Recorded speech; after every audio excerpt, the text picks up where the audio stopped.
সূরা আল আনফালে একটি আয়াত রয়েছে যা একটি আহ্বান জানাচ্ছে, যেখানে আল্লাহ মূলত উম্মার কাছে একটি দাবি করছেন।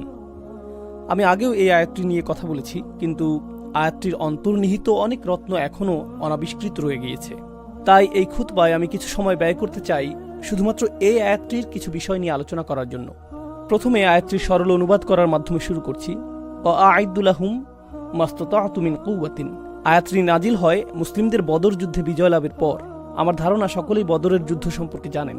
বদর শেষ হয়ে গিয়েছে, মুসলিমরা বিজয়ী হয়েছে আর শত্রুরা পরাজিত হয়েছে, আর আমরা প্রচুর প্রচুর প্রচুর পরিমাণে যুদ্ধলব্ধ সম্পদ সংগ্রহ করেছি। এটা ছিল আনন্দ উদযাপনের একটা উপযুক্ত সময়। দীর্ঘ সময় পর এই প্রথম মুসলিমরা বড় কোনো সুসংবাদ পেলেন, আর এই বিজয়ের ঠিক পরেই আল্লাহ বলছেন, শত্রুদের জন্য আগাম প্রস্তুতি গ্রহণ করো। আ'ইদ্দু লাহুম, তোমরা মাত্র বিজয় লাভ করেছ, আর আল্লাহ বলছেন তাদের উদ্দেশ্যে প্রস্তুত হও। এটা প্রত্যাশিত যে আল্লাহ যুদ্ধের আগে বলবেন তাদের উদ্দেশ্যে প্রস্তুত হও, কিন্তু এখানে আল্লাহ বলছেন তাদের উদ্দেশ্যে প্রস্তুত হও বিজয়ী হওয়ার পরে। আল্লাহ আপনাকে জানিয়ে দিচ্ছেন যে তারা ফিরে আসবে। তিনি জানিয়ে দিচ্ছেন তারা নিশ্চিহ্ন হয়ে যায়নি। প্রকৃতপক্ষে তাদের জন্য প্রস্তুত হও বলার মাধ্যমে আল্লাহ এটাও জানিয়ে দিচ্ছেন যে এই বিজয়ের জন্য তোমরা যে প্রস্তুতি নিয়েছ তা পরবর্তী যুদ্ধের জন্য যথেষ্ট নয়, তোমাদের আরও বেশি প্রস্তুতি প্রয়োজন। সেটাই আল্লাহ আমাদের জানিয়ে দিচ্ছেন। প্রতিটা বিজয়ের ক্ষেত্রেই পরবর্তী চ্যালেঞ্জটা আগেরটার চেয়েও বড় হয়ে থাকে। তাই এখনই তোমাদের প্রস্তুতি শুরু করতে হবে। হ্যাঁ, উদযাপন করার মতো কিছুটা সময় তো রয়েছে। এটা ভালো যে আমরা বিজয় লাভ করেছি, কিন্তু এর ঠিক পরেই তোমাদের মনোযোগী হতে হবে, কারণ শত্রু এখনও নির্মূল হয়নি। আ'ইদ্দু লাহুম। এখন কিভাবে আমরা তাদের জন্য প্রস্তুত হব? আল্লাহ আযজা ওয়া জাল্লা বলছেন, মাসতাতা'তুম মিন কুওয়াতিন। যে কোনো ধরনের শক্তি সম্ভব তা অর্জনের জন্য যথাসাধ্য প্রস্তুতি গ্রহণ করো। ওয়াআইদ্দু লাহুম মাসতাতা'তুম মিন কুওয়াতিন। যে কোনো ধরনের শক্তি সম্ভব তা অর্জনের জন্য যথাসাধ্য প্রস্তুতি গ্রহণ করো। যেই শক্তি সম্ভব তোমরা সংগ্রহ করো। আরবি ভাষার দৃষ্টিকোণ থেকে মিন কুওয়াতিন হলো তানাউ, যার অর্থ আল্লাহ এখানে শক্তির সংজ্ঞাকে সীমাবদ্ধ করেননি। আল্লাহ এটাকে একটিমাত্র জিনিসে সীমাবদ্ধ করেননি। আল্লাহ বলতে পারতেন যে আরও বেশি অস্ত্র সংগ্রহ করো অথবা সেনাবাহিনীকে আরও বেশি প্রশিক্ষিত করো। তিনি নির্দিষ্ট করে বলেননি। তিনি বলেছেন সম্ভাব্য সকল ধরনের শক্তি। এখানে প্রথম লক্ষণীয় বিষয় হলো আল্লাহ কখনোই আমাদেরকে প্রস্তুতির গণ্ডির বাইরে রাখছেন না। তোমরা মনে করেছো যে যুদ্ধ সমাপ্ত হবার সাথে সাথে প্রস্তুতি পর্ব শেষ হয়েছে, কিন্তু না। যুদ্ধে বিজয়ী হওয়ার ঠিক পরেই তাৎক্ষণিক পরবর্তী প্রস্তুতি শুরু হয়ে গিয়েছে। এখন দ্বিতীয় যে বিষয়টি আমরা এখানে শিখছি, যার প্রতি আমি আপনাদের মনোযোগ আকর্ষণ করব, তা হলো ক্ষমতা শুধু একক বিষয় নয়। ক্ষমতা বলতে কি বোঝায়, এর সংজ্ঞা সম্পর্কে সরল ধারণা থেকে আমাদেরকে বেরিয়ে আসতে হবে। উদাহরণস্বরূপ, এখনকার সময়ে অনেক মানুষ যারা গভীরভাবে চিন্তা করে না, তারা মনে করে যে যদি নির্বাচন সংঘটিত হয়, সেই নির্বাচনে যেই জয়ী হবে সেই ক্ষমতার অধিকারী, তাই না? আমরা এভাবে কথা বলি যে এই ব্যক্তিটি প্রধানমন্ত্রী হয়েছে, অতএব সে ক্ষমতার অধিকারী। এই ব্যক্তি ইউনাইটেড স্টেটসের প্রেসিডেন্ট হয়েছে, সেই ক্ষমতার অধিকারী। কিন্তু আপনি যদি রাজনীতি এবং অর্থনীতি সম্পর্কে কিছুটা জানেন, তাহলে বুঝবেন যে এই মানুষগুলো মোটেই ক্ষমতার অধিকারী নয়। তারা আসলে পুতুল মাত্র। তাদের পেছনে এমন মানুষ রয়েছে যারা অনেক বেশি শক্তিধর। আর যেই মানুষগুলো আসলেই শক্তির অধিকারী, তারা অনেক বেশি অদৃশ্য সেই সকল মানুষদের তুলনায়, যাদেরকে তারা আপনাদের সামনে উপস্থাপন করে, যাতে আপনারা মনে করেন যে এই ব্যক্তিগুলোই শক্তির অধিকারী। আপনি প্রধানমন্ত্রীর উপর রাগান্বিত হয়ে থাকেন, কারণ আপনি তো জানেন না যে কে তাকে ব্যবহার করছে। তো তাদের সামনে এই পুতুলগুলো রয়েছে যাদেরকে তারা ব্যবহার করে। যদি কোনো একজন তাদের কার্যসিদ্ধি না করে, তারা তাকে নির্বাচনে পরাজিত করিয়ে দেয়। তার স্থানে অন্য কাউকে নিয়ে আসে, আবার অন্য কাউকে, আবার অন্য কাউকে। তারা পরোয়া করে না যে সে কোন দলের নেতা, কারণ ক্ষমতা যেভাবে কাজ করে তা হলো এর নিজস্ব কিছু উদ্দেশ্য রয়েছে। তো একটি বিষয় আমি মনোযোগ আকর্ষণ করতে চাই, বিশেষত এই বিষয়টিতে আমি তরুণ মুসলিমদের যে মনোযোগ আকর্ষণ করতে চাই, তা হলো ক্ষমতা নিয়ে সরল ধারণা পোষণ না করা। সেনাবাহিনীর বিশাল আকারে কিছুই আসে যায় না। সেনাবাহিনীর কাছে ক্ষমতা নেই, বরং কে সেই সেনাবাহিনীকে নিয়ন্ত্রণ করছে, কে সিদ্ধান্ত নিচ্ছে সেই সেনাবাহিনী কোথায় যাবে, কে সিদ্ধান্ত নিচ্ছে যে বন্দুকের নলটি কোন দিকে তাক করা থাকবে, কোন দিকে ট্যাঙ্ক চলবে, এই সিদ্ধান্তগুলো কোথায় তৈরি হচ্ছে, সেখানেই ক্ষমতা রয়েছে। সেটাই ক্ষমতার প্রকৃত উৎস। এখন আল্লাহ মুসলিমদের উদ্দেশ্যে বলছেন ক্ষমতা তৈরি করো। তো এখন এটা একটা অনুশাসনে পরিণত হলো। প্রত্যেক মুসলিমের এটা চিন্তা করতে হবে যে আমাদেরকে ক্ষমতা তৈরির কথা ভাবতে হবে। আল্লাহ আমাদেরকে আদেশ করেছেন ক্ষমতা তৈরির জন্য আমাদের সামর্থ্য অনুযায়ী প্রস্তুতি গ্রহণ করার, কিন্তু তারপর আল্লাহ আরো যোগ করলেন ওয়ামির রিবাতিল খৈল, আর বিশেষভাবে অশ্বারোহী সেনাদল তৈরি করো। অশ্বারোহী মানে ঘোড়া, যুদ্ধের জন্য প্রস্তুত ঘোড়া। এখন আসুন রাসূল সাল্লাল্লাহু আলাইহি সাল্লামের জীবন থেকে বিষয়টা নিয়ে চিন্তা করি। আপনারা জানেন যে রাসূল সাল্লাল্লাহু আলাইহি সাল্লাম মক্কা থেকে মদিনাতে হিজরত করেছিলেন। তখন মদিনার অবস্থা কি ছিল? মদিনাতে অর্থনৈতিক সংকট চলছিল। আপনি যদি এটা না জেনে থাকেন, এখন জেনে নিন। মদিনাতে ধনী মুসলিম ছিল না, সেখানকার মুসলিমরা ছিল খুবই দরিদ্র। মুহাজিরগণ ইতিমধ্যেই তাদের সকল সম্পদ হারিয়েছেন, যেহেতু তারা ছিলেন শরণার্থী। তো তারা ইতিমধ্যেই দেউলিয়া, তাদের কোনো অর্থ ছিল না। আর আনসারগণ যারা তাদেরকে সহায়তা করেছিলেন, তাদের বাসস্থানের ব্যবস্থা করেছিলেন, আল্লাহ তাদের ব্যাপারে বলছেন ওয়ালাউ কানা বিহিম খাসাসা, তারা নিজেরাও অনাহারে থাকে। তো এখানে শরণার্থীদের পৃষ্ঠপোষকতা করছে দরিদ্র মানুষেরা। এটাই মদিনার পরিস্থিতি। তো সাধারণভাবে বলতে গেলে তারা সম্পদশালী ছিলেন না। আল্লাহ তাদেরকে বলছেন অশ্বারোহী বাহিনী প্রস্তুত করো। অশ্বারোহী বাহিনী কি? ঘোড়া, তাই না? এখন আরব উপদ্বীপে ঘোড়া কি সস্তা ছিল নাকি ব্যয়বহুল? এটা অত্যন্ত ব্যয়বহুল। এটা অত্যন্ত ব্যয়বহুল। আর আল্লাহ কি একটি অথবা দুইটি ঘোড়ার কথা বলেছেন? আপনি যদি অশ্বারোহী বাহিনী তৈরি করতে চান, সেক্ষেত্রে কয়েকশো ঘোড়ার প্রয়োজন হবে। আপনার কমপক্ষে 100 ঘোড়া প্রয়োজন। প্রথমে আসে ঘোড়া ক্রয়ের বিষয়টি।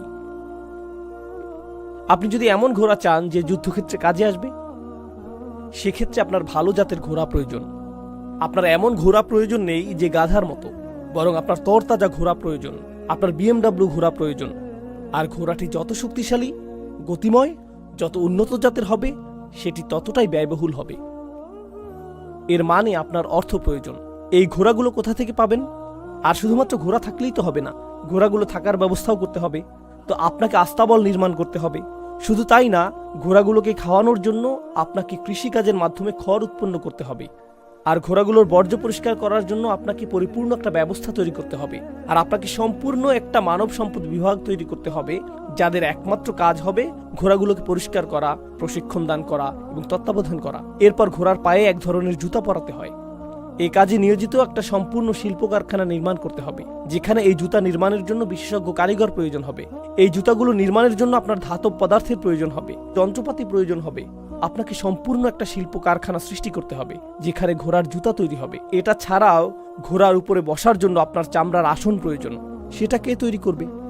এর জন্য চামড়া কোথায় পাবেন? গদি কোথায় পাবেন? কোথায় পাবেন আকার নির্ধারণী? আর এই সব কিছু করার পর আপনার এমন মানুষের প্রয়োজন হবে যারা তরুণ যোদ্ধাদের ঘোড়ায় চড়ার প্রশিক্ষণ প্রদান করবে। তো আল্লাহ যখন বলছেন সকল ধরনের শক্তি সঞ্চয় করো, তো আমরা মনে করি হ্যাঁ আমরা এটা করে ফেলবো, আমরা জিহাদ করব। কিছুক্ষণের জন্য একটু থামুন। আল্লাহ বলেছেন ঘোড়া প্রস্তুত করো, আর আমরা মনে করি হ্যাঁ সামান্য ঘোড়াই তো। কিন্তু আল্লাহ যখন ঘোড়ার কথা উল্লেখ করছেন, তিনি মূলত গোটা একটি অর্থনৈতিক ব্যবস্থা তৈরির আহ্বান করেছেন। এটা নির্মাণ করতে হবে। আল্লাহ যে আহ্বান করেছেন তা আপনি করতে পারবেন না যদি বিনিয়োগ সৃষ্টি না করেন। এছাড়া ঘোড়া ক্রয় করার অর্থ আপনি পাবেন না। আর এই কর্মসংস্থানগুলো তৈরির জন্য আপনার কাছে অর্থ থাকবে না। বিনিয়োগ ছাড়া আপনি এটা পারবেন না। এখন আমি কিছু সময়ের জন্য এখানেই থামছি। এই আয়াতটিতে আরো অনেক কিছু বলা হয়েছে, কিন্তু আমি সেই চিন্তা কিছুক্ষণের জন্য থামিয়ে রাখছি। মুসলিমরা একটা সংকটের মধ্যে রয়েছে। আর এই গত 1 বছরে এটা বেশ স্পষ্টভাবেই প্রমাণিত হয়েছে যে যদিও আমাদের সংখ্যা পৃথিবীর মোট জনসংখ্যার 20%-এরও বেশি, গণহত্যা বন্ধের জন্য আমাদের সকলের সম্মিলিত কান্না এবং চিৎকার বাস্তবিক অর্থে কিছুই করেনি। এটা কিছুই করেনি। আর আমরা সকলেই জানি যে যা ঘটছে তার জন্য অমুসলিমরা যখন উদ্বিগ্ন হয়ে পড়েছে, তখনই এটা গুরুত্বপূর্ণ বিষয়ে পরিণত হয়েছে। পৃথিবী এটাকে অধিক গুরুত্বপূর্ণ হিসেবে গ্রহণ করা শুরু করেছে এজন্য না যে মুসলিমরা বলেছে নিরাপরাধ বেসামরিক মানুষদের হত্যা করা অনুচিত, হাসপাতালগুলোতে বোমা নিক্ষেপ করা অনুচিত, স্কুলে বোমা নিক্ষেপ করা অনুচিত, নিরাপরাধ মানুষকে কারাগারে রাখা অনুচিত। এটা এই জন্য গুরুত্ব পায়নি যে মুসলিমরা এটা বলেছে, কারণ মুসলিমরা এটা বলে আসছে আরো 70 বছর ধরে। বরং এটা এজন্য ঘটেছে, কোনো এক শ্বেতাঙ্গ তরুণী টিকটকে কান্না জড়িত কণ্ঠে বলেছে, আমি বিশ্বাস করতে পারছি না কি ঘটে যাচ্ছে। কয়েক মিলিয়ন মানুষ এটা দেখলো, আর এখন এটা গুরুত্বপূর্ণ বিষয়ে পরিণত হয়ে গেল। এখন পৃথিবী বলছে যে হ্যাঁ এটা আসলে একটা সংকট। জানেন এটা কি প্রমাণ করছে? এটা প্রমাণ করছে যে আমরা যত উচ্চস্বরেই চিৎকার করি না কেন, কেউই তা শুনছে না, কেউই গুরুত্ব দিচ্ছে না। জানেন কখন মানুষ গুরুত্ব দেয় না? যখন আপনার কোনো ক্ষমতা থাকে না, তখনই মানুষ গুরুত্ব দেয় না। যখন আপনার কাছে ক্ষমতা থাকে, তখন আপনি একটা কথা বলেন আর গোটা পৃথিবীতে কম্পন শুরু হয়। যখন আপনার ক্ষমতা না থাকে যত জোরে সম্ভব আপনি চিৎকার করতে পারেন, কিন্তু এতে কোনো পরিবর্তন আসে না, এতে কোনো পরিবর্তন আসে না। কখনো কখনো আপনার যখন ক্ষমতা থাকে আপনার মুখ খোলারও প্রয়োজন হয় না, আপনা আপনি কাজ হয়ে যায়। কোনো কোনো মানুষের ক্ষমতা রয়েছে তার পরিবারের মাঝে, আর জানেন সেটা কিভাবে বোঝা যায়? যখন সে হেঁটে যায় সকলের আচরণের ধরন পাল্টে যায়। তাকে কণ্ঠস্বর উঁচু করতে হয় না, তাকে চিৎকার চেঁচামেচি করতে হয় না, তাকে কাউকে আঘাত করতে হয় না, কারণ ইতিমধ্যেই তার ক্ষমতা রয়েছে। তো এটা আমাদেরকে উপলব্ধি করায়, আর এটা স্বাচ্ছন্দ্য দানকারী অনুভূতি না। মুসলিমরা ফিলিস্তিনের এই পরিস্থিতির মধ্য দিয়ে নিজেদের সম্পর্কে একটা বিষয় উপলব্ধি করতে পেরেছে। আমাদেরকে আয়নার দিকে তাকিয়ে উপলব্ধি করতে হবে যে কতটা ক্ষমতাহীন আমরা হয়ে গেছি। এটা কুৎসিত একটা বিষয়, ক্ষমতাহীন বোধ করাটা একটা কুৎসিত বিষয়। বিশেষ করে পুরুষ মানুষেরা বিষয়টা লক্ষ্য করুন। যখন আপনি কাজ খুঁজে পান না, যখন আপনি কাজ পেতে সক্ষম না, যখন আপনি নিজ পরিবারের ব্যয় বহন করতে সক্ষম না হন, যখন আপনি এমনকি নিজের দায়িত্ব বহন করতে পারেন না, অন্য কাউকে আপনার দায়িত্ব বহন করতে হয়, আপনি কি বুঝতে পারছেন সেটা কতটা লজ্জাজনক? যখন আপনাকে কারো থেকে টাকা ধার করতে হয়, যখন আপনি নিজে চাকুরি খুঁজে পান না, যখন আপনার বোন চাকুরি করেন আর তিনি আপনার খরচ প্রদান করেন, সেটা আপনার জন্য কতটা লজ্জাজনক এবং অপুরুষোচিত। কারণ ইজ্জুর রজুল ইস্তিগনাউহু আনিন নাস, একজন পুরুষের মর্যাদা হলো সে অন্য মানুষের মুখাপেক্ষী নয়। এটা পুরুষ মানুষের মর্যাদার অংশ। আমাদের ইজ্জত যদি থাকে, আমাদের যদি আত্মমর্যাদা থাকে, যা আল্লাহ পুরুষ মানুষকে দান করেছেন, সেক্ষেত্রে এটা মৃত্যুর সমান মনে হয় যখন আপনি কারো সামনে হাত পাতেন এবং বলেন, দয়া করে আমাকে সাহায্য করুন।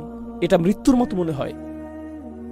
এটা মৃত্যুর চেয়েও বেশি মনে হয় যে আমি দায়িত্ব নিতে অক্ষম, আমি কিছু করতে অক্ষম। এখন উম্মাহ হিসেবে আমাদের অবস্থা চিন্তা করুন।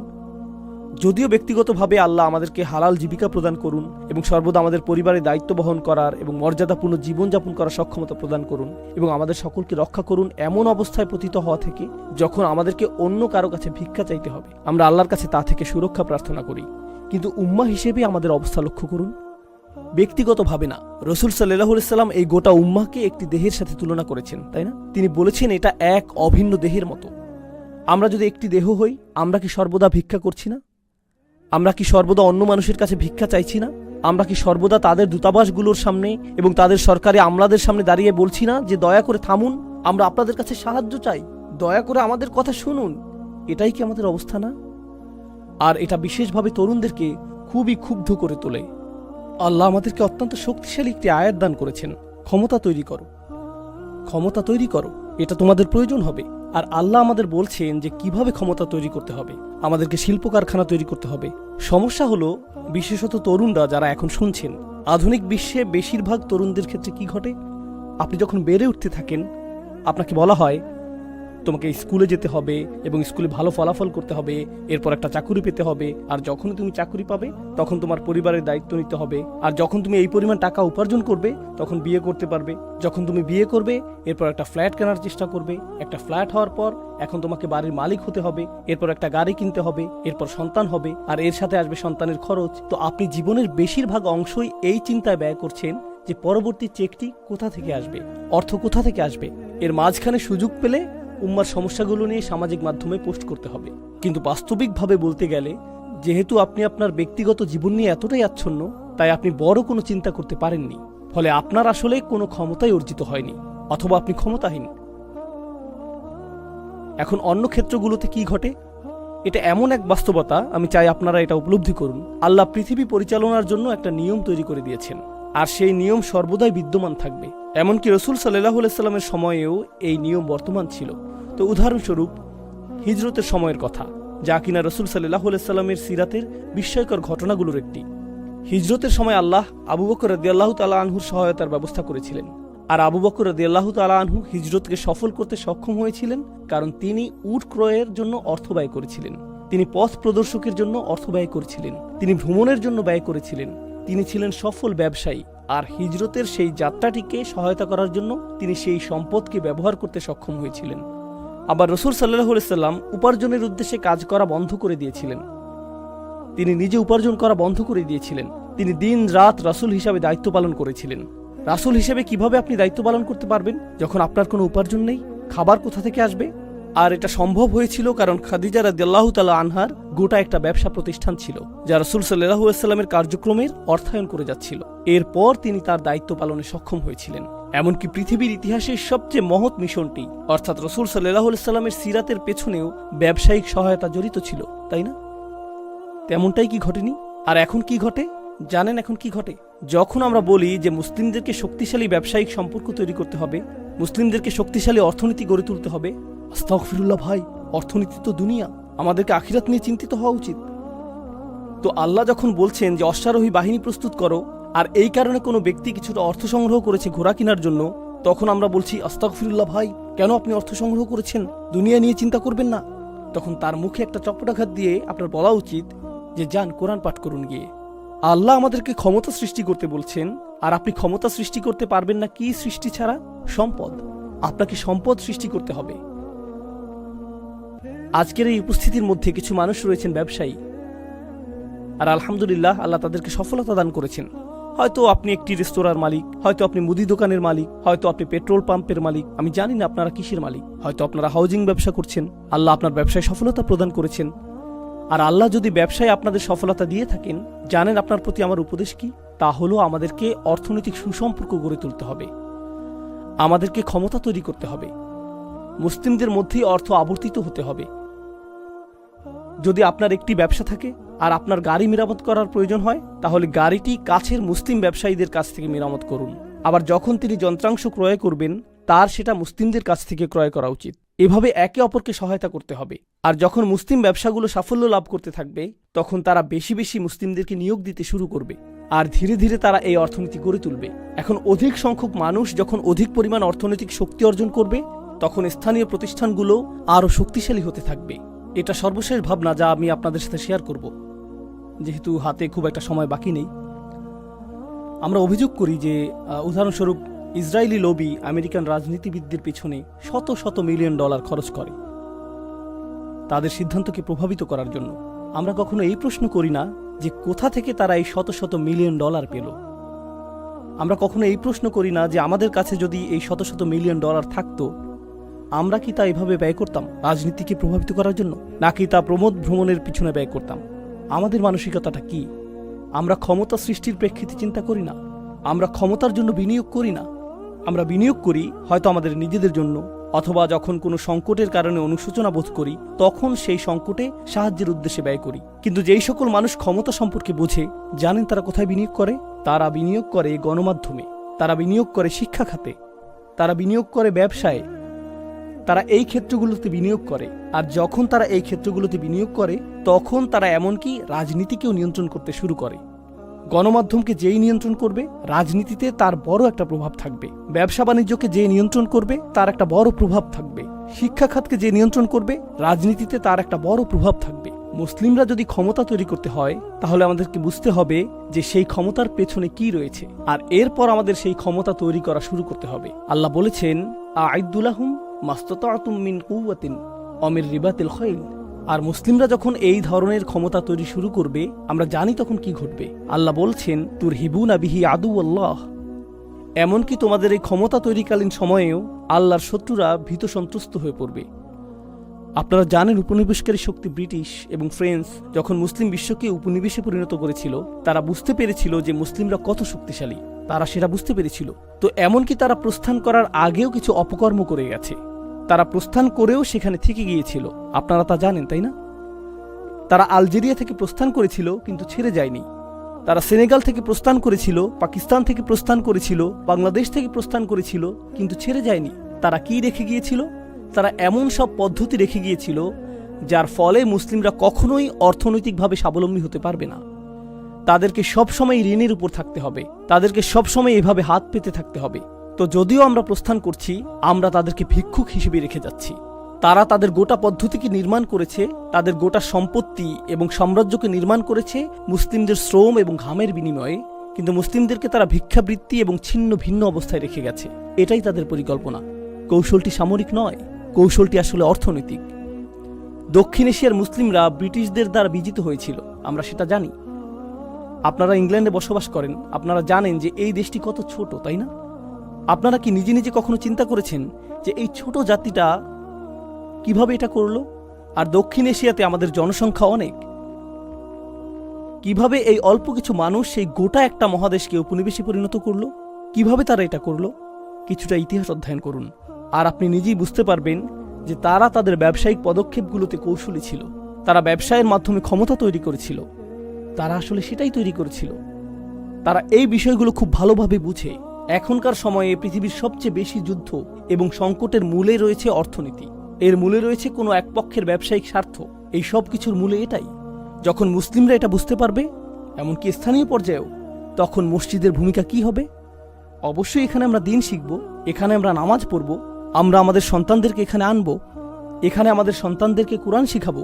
কিন্তু এখান থেকে তরুণ যুবকরা অভিজ্ঞ মানুষদের কাছ থেকে এটাও শিখবে যে কিভাবে নতুন ব্যবসা শুরু এবং পরিচালনা করা যায়। এটা তাদের কাজের প্রশিক্ষণ প্রাপ্তির কেন্দ্রে পরিণত হতে হবে। এখান থেকে ইন্টার্নশিপ শুরু হতে হবে। এই স্থানটি থেকে আমাদের ক্ষমতা তৈরির চর্চা শুরু করতে হবে। এরকমটা করতে পারলে এক দশকের মধ্যে, 10-15 বছরের মধ্যে মুসলিমরা অর্থনৈতিকভাবে লন্ডনের সবচেয়ে শক্তিশালী সম্প্রদায়ে পরিণত হবে। আপনারা কি মনে করেন যে এটা ছোট কোনো বিষয়? আমাদের এই সম্প্রদায় এতটাই শক্তিশালী হয়ে উঠবে যে আমাদেরকে রাজনীতিবিদদের কাছে যেতে হবে না, রাজনীতিবিদরা আমাদের কাছে আসবে। আপনারা কি চান? তারা আমাদেরকে এই প্রশ্ন করবে, কারণ অন্য ক্ষমতাশীল সম্প্রদায়ের ক্ষেত্রে তারা রাজনীতিবিদদের কাছে যায় না, বরং রাজনীতিবিদরাই তাদের কাছে আসে, কারণ তাদের সেই ক্ষমতা রয়েছে। আল্লাহ ইতিমধ্যেই আমাদেরকে পরিষ্কার জবাব দিয়ে দিয়েছেন। তিনি আমাদেরকে বলেছেন, একমাত্র এই উপায়েই শত্রুরা তোমাদের ভয় করবে। তুরহিবুনা বিহি আদু আল্লাহ, আল্লাহর শত্রু। তিনি আরও বলেছেন, আদু আল্লাহি ও আদু আকুম। এটাই সর্বশেষ বিষয় যা আমি আপনাদের সাথে আজকে শেয়ার করব। আল্লাহ বলছেন, যাদেরকে তোমরা ভীতি প্রদর্শন করছো তারা আল্লাহর শত্রু এবং তোমাদের শত্রু। কার কথা আল্লাহ প্রথমে উল্লেখ করেছেন? তিনি নিজের কথা প্রথমে উল্লেখ করেছেন। আদু আল্লাহ প্রথমে এসেছে, আর তারপর আদু আকুম। কেন? আপনাকে বুঝতে হবে যে আল্লাহ আমাদেরকে এই ক্ষমতা তৈরি করতে বলেছেন আমাদের জন্য না, আমাদের শত্রুদের বিরোধিতার জন্য না। আদু আল্লাহ কথাটি প্রথমে উল্লেখ করার কারণে আমি এই কাজটি করছি এজন্য যে আমি প্রথমত আল্লাহ প্রদত্ত মিশন বাস্তবায়নের কাজ করছি। আমার উদ্দেশ্য পরিষ্কার। এজন্যই আমি ক্ষমতা তৈরি করছি, এজন্যই আমি তরুণদের ক্ষমতায়নের প্রচেষ্টা চালাচ্ছি, এজন্যই আমি তাদের মাঝে বিনিয়োগ করছি, এজন্যই আমি চাই যে তারা বেড়ে উঠুক। জানেন আমরা কি করি? আমাদের এগুলো ত্যাগ করতে হবে। জানেন এখনকার সময়ে মুসলিমরা কি করে? জিনিসটা কুৎসিত, কিন্তু সত্য কথাটা আমাকে বলতে হবে। আমাদের সমাজে আমরা যা করি তা হলো, যদি কেউ সফলতা অর্জন করতে নেয়, সকলে মিলে তাকে আক্রমণ করতে থাকে যতক্ষণ পর্যন্ত না সে ব্যর্থ হয়ে যায়। তারপর অন্য কেউ হয়তো সফল হয়ে যায়, তখন বলি এই লোক ভেবেছে যে সে অনেক ভালো মানুষ ইত্যাদি। তার নিয়ত নিয়ে প্রশ্ন করা শুরু করি, তার আন্তরিকতা নিয়ে প্রশ্ন করা শুরু করি, ভেতর থেকেই তাকে ধ্বংস করে দেই। যদি কেউ একটি রেস্তোরাঁ উদ্বোধন করে আর এটা খুবই সফলতা পায়, তখন আমরা বলি সে কিভাবে এটা করলো, এটা তো আমার করার কথা ছিল, আমি সেখানে খাবার খাবো, আর রেস্তোরাঁ বন্ধ হওয়ার পর আমি শেফের সাথে কথা বলবো, হেই আমার সাথে কাজ করেন। একমাত্র যে উপায়ে আপনি নিজের ব্যবসার উন্নতি করেন তা হলো অন্য কারো ব্যবসা ধ্বংস করার মাধ্যমে। জানেন এটা কি? এটা হলো যখন আমরা একে অপরের শত্রুতে পরিণত হই, আমরা একে অপরকে প্রতিযোগী হিসেবে দেখি। প্রকৃতপক্ষে এটা এখন এতটাই খারাপ হয়ে গিয়েছে যে এমনকি একই পরিবারের মধ্যে যদি এক ভাই অন্য ভাইয়ের তুলনায় বেশি সাফল্য অর্জন করে, তখন যেই ভাইটি সফল হয়নি সে তার বড় ভাইকে শত্রু ভাবতে শুরু করে। সে এটা মেনে নিতে পারে না, সে এটা সহ্য করতে পারে না। আমাদের নিজেদের মধ্যে উলাইয়াহ থাকতে হবে। আপনারা জানেন আল্লাহ বলছেন, আল্লাযীনা কাফারু বা'দুহুম আউলিয়াউ বা'দ, কাফেররা একে অপরের সহায়ক। জানেন তাদের ক্ষেত্রে কি ঘটে?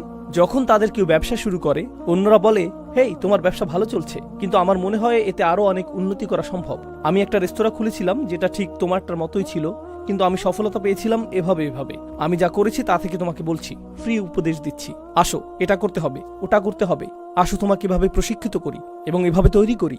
তারা একে অপরকে তৈরি করে যাচ্ছে, তারা একে অপরকে ছিন্ন ভিন্ন করছে না। যে মুহূর্তে সে সফলতা পায় তখনই বলে, আমি তো সফলতার একটা পর্যায়ে পৌঁছে গিয়েছি, এখন আমার নিজের লোকদের প্রতি মনোযোগ দিতে হবে। আমি ফিরে আসবো এবং বলবো, হেই আমি সফলতা পেয়েছি, কে আছো যে এটা করতে আগ্রহী, আসো তোমাকে উঠতে সহায়তা করি। এটাই উলাইয়ার মানসিকতা। এজন্যই আল্লাহ বলছেন, আল মুমিনুনা ওয়াল মুমিনাত বা'দুহুম আউলিয়াউ বা'দ। ইমানদার পুরুষ এবং ইমানদার নারীগণ একে অপরের মিত্র, তারা একে অপরকে সহায়তা করে। আমাদের সংস্কৃতিতে এমন কিছু বিষয় সৃষ্টি হয়েছে, আল্লাহর শপথ আমি যদি এটা নিজের চোখে না দেখতাম তাহলে বিশ্বাস করতাম না। আমাদের এমন মানসিকতা তৈরি হয়েছে। আমি একটা জায়গায় গিয়েছিলাম যেটা একটা অমুসলিম দেশ, আর সেখানে অনেক মুসলিম ডাক্তার রয়েছে। সেই দেশে ডাক্তাররা ভালো অর্থ উপার্জন করে। দেশটির নাম বলছি না। একজন মুসলিম ডাক্তারকে দেখেছি যিনি ছিলেন একটি হাসপাতালের বিভাগীয় প্রধান। তিনি সফল। আর একটি অনুষ্ঠানে তার তরুণ মুসলিম মেডিকেল কলেজ ছাত্রদের সাথে সাক্ষাৎ হয়, যারা তার কাছে পরামর্শ চাইল। তারা জিজ্ঞেস করছিল কোথা থেকে ডিগ্রি নিতে হবে, এই জাতীয় বিষয়। কারণ স্পষ্টতই তারা এমন কাউকে জিজ্ঞেস করবে যে ইতিমধ্যেই সফল হয়েছে। আর তিনি ইচ্ছাকৃতভাবে তাদেরকে খারাপ পরামর্শ দিচ্ছিলেন। আপনি অবাক হয়ে ভাবছেন কেন তিনি খারাপ পরামর্শ দিবেন?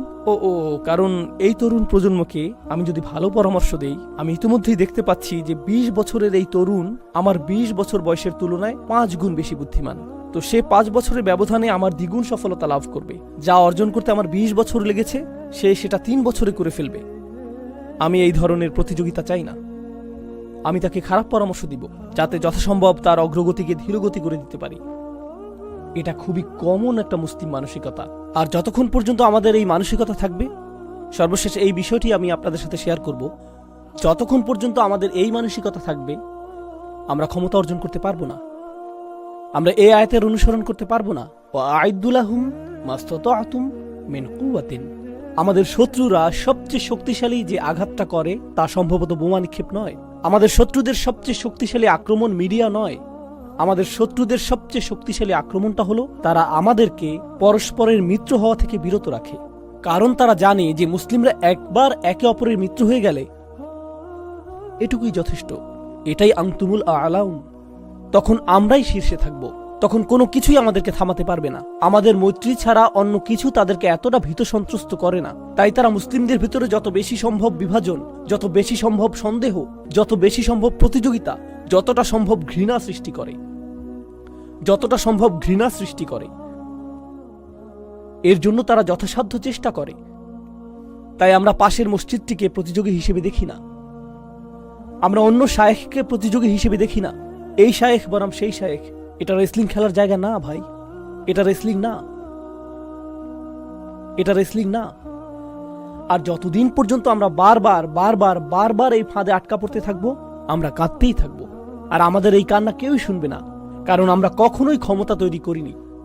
আমরা কখনোই ক্ষমতা তৈরি করতে সক্ষম হইনি। আর আমাদেরকে একে অপরের প্রকৃত মিত্র হিসেবে প্রস্তুত করুন।